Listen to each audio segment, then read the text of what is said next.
അസ്സലാമു അലൈക്കും വറഹ്മത്തുള്ളാഹി വബറകാതുഹു. ഒരു പാർപ്പിടം എന്നത് ഒരു മനുഷ്യൻ്റെ അഭിലാഷ സ്വപ്നമാണ്. വിവാഹം കഴിക്കുക, വീടുണ്ടാക്കുക, അത് ജീവിതത്തിൽ ഒരൊറ്റ തവണയാണ്. ഇത് രണ്ടും വളരെ ശ്രദ്ധിച്ച് കൈകാര്യം ചെയ്യേണ്ട പ്രശ്നമാണ്. ജീവിതത്തിൽ ഒറ്റ പ്രാവശ്യം ചെയ്യുന്ന ഒരു പ്രധാന വിഷയമാണത്. വീടുണ്ടാക്കലും അതുപോലെ തന്നെ വിവാഹം കഴിക്കലും. 99% അങ്ങനെ തന്നെ. ചില ആളുകളൊക്കെ വീട് മാറും, ചില ആളുകൾ ഭാര്യയും മാറും, ഓക്കെ. പക്ഷേ ഈ വീടുണ്ടാക്കുക എന്ന് പറയുമ്പോഴും വിവാഹം കഴിക്കുക എന്ന് പറയുമ്പോഴും ശ്രദ്ധിക്കേണ്ട കാര്യം,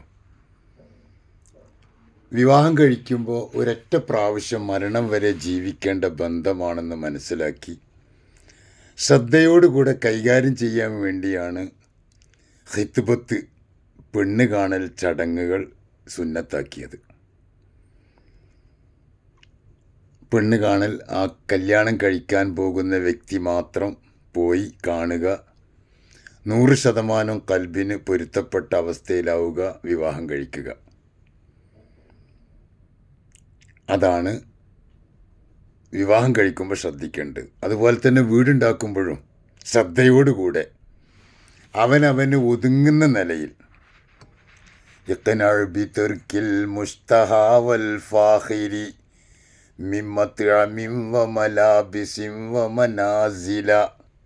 ഉള്ളത് കൊണ്ട് തൃപ്തിപ്പെട്ടുകൊണ്ട് ജീവിക്കുക.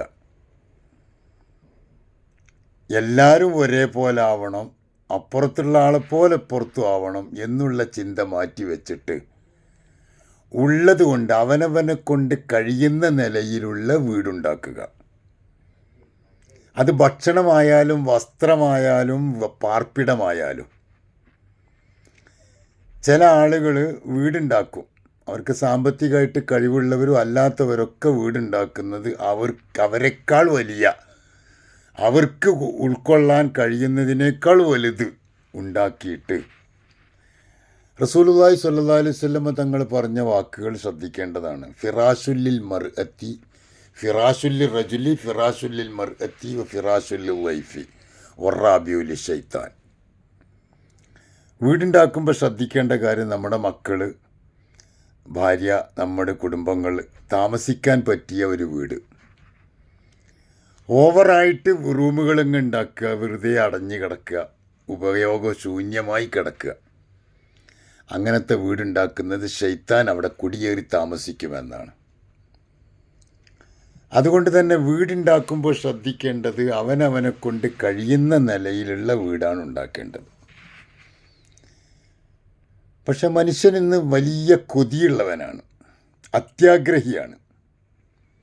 അത്യാഗ്രഹിയായ മനുഷ്യനെ കുറിച്ചിടത്തോളം അവന് ഉൾക്കൊള്ളാൻ കഴിയാത്ത നിലയിൽ വീടുണ്ടാക്കുകയും അവനെക്കൊണ്ട് പറ്റാത്ത നിലയിലാകുമ്പോൾ ലോൺ എടുക്കുകയും എന്നിട്ട് ജീവിതകാലം മുഴുക്ക ആ ലോൺ അടച്ച് അതിൻ്റെ 10 ഡബിൾ അടച്ചാലും തീരാത്ത നിലയിൽ മനസ്സമാധാനമില്ലാതാവുകയും ചെയ്യുന്ന ഏറ്റവും വലിയ ദുരന്തത്തിലേക്കാണ് നമ്മുടെ നാട്ടിലെ ചെറുപ്പക്കാർ, നമ്മുടെ നാട്ടിലെ ആളുകൾ പോയിക്കൊണ്ടിരിക്കുന്നത്. പ്രവാസികളായാലും പ്രവാസകാലത്ത് ഇത്ര കാലമൊക്കെ നിന്നില്ലേ, ഇനി എന്തായാലും ഒരു നല്ല വീടുണ്ടാക്കണമെന്ന് വിചാരിച്ചിട്ട് വലിയ വീടുകൾ ഉണ്ടാക്കുക. ആർക്ക് വേണ്ടിയാണ്? നേരെ മറിച്ച് അവനെക്കൊണ്ട് ഒതുങ്ങുന്ന നിലയിലൊരു വീടുണ്ടാക്കിയിട്ട് അതിൽ സമാധാനത്തോടെ, ആ കസാലയിൽ ഇങ്ങനെ സമാധാനത്തോടെ ഇരിക്കുമ്പോൾ കിട്ടുന്നൊരു അനുഭൂതി ഉണ്ട്.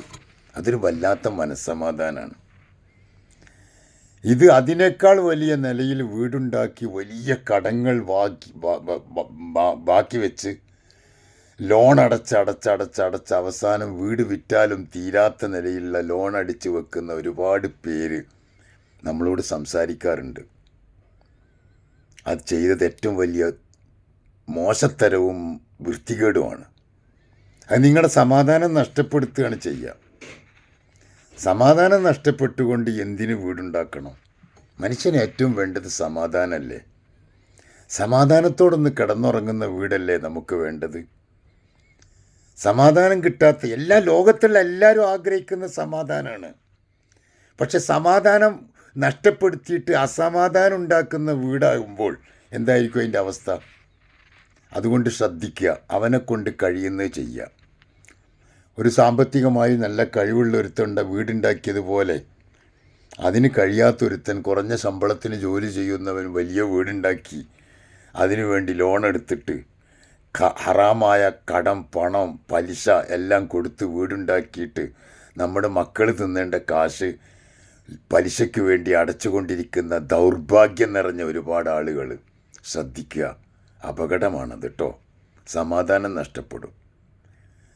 എല്ലാവർക്കും ആഗ്രഹം സമാധാനമാണ്. നിസ്കാരം കഴിഞ്ഞിട്ട് നമ്മൾ പറയണില്ലേ, അല്ലാഹുമ്മ അന്തസ്സലാം വ മിങ്കസ്സലാം വ ഇലൈക ഇർജിഉൽ സലാം. സമാധാനത്തോടൊന്ന് ജീവിക്കാൻ ലോൺ എടുത്തവർക്ക് കഴിയുമോ? സമാധാനത്തോടൊന്ന് കിടന്നുറങ്ങാൻ ലോൺ എടുത്തവർക്ക് കഴിയുമോ? അതുകൊണ്ട് അങ്ങനത്തെ കാര്യങ്ങളൊക്കെ ഒഴിവാക്കുക. എല്ലാവർക്കും വേണ്ട സമാധാനമാണ്. സമാധാനത്തോടൊരല്പം ഇരിക്കാൻ കിട്ടുക എന്ന് പറഞ്ഞാൽ അതൊരു വലിയ ഭാഗ്യം തന്നെയാണ്. അതുകൊണ്ട് ആ കാര്യം ഒന്ന് ശ്രദ്ധിക്കുക എല്ലാവരും. പലവരും ഇങ്ങനെ സങ്കടം പറയുമ്പോൾ അവർക്ക് എല്ലാവർക്കും കൂടി വേണ്ടി ഒന്നിച്ച് പറഞ്ഞു എന്ന് മാത്രം. അല്ലാഹു തആല ബർക്കത്ത് ചെയ്യട്ടെ.